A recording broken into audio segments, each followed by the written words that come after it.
चपक के सूता हो, चपक के सूता हो।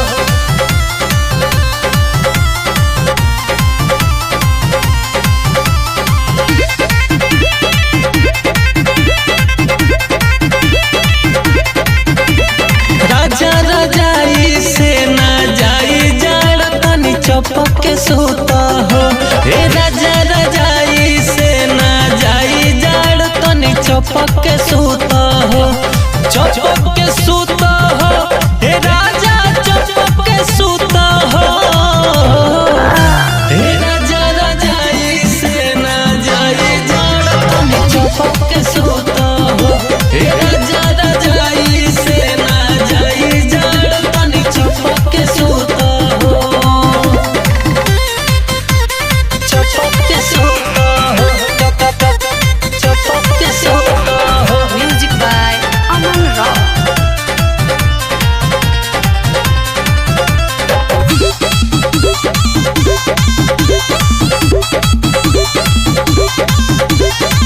जड़ से होका पोताई देह गरमाई, हट जनी सटी कोरवा में है चिपकाई।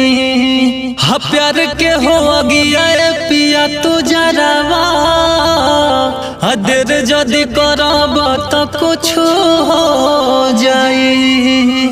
ठंडा गइल बा जवनिया से दबक के सूता हो। हे राजा रजाई से ना जाई जाड़ तनी चपक के सूता हो, चपक के सूता हो। हे राजा चपक के सूता हो।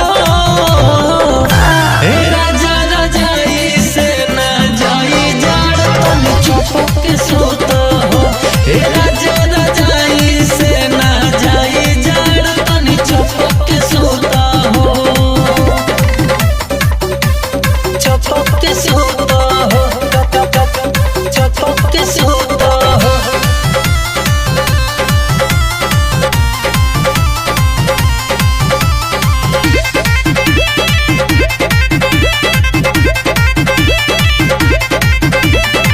सरदी बेदर्दी हो भीतर है समाइल, अपाला न सुहाला सब पुआरा ओराइल। पिया राहुल तू पाय कुछ कर, देवर सरवन के न कुछ बुझाइल। दूरे रहना से जरिया पे लपक के सूता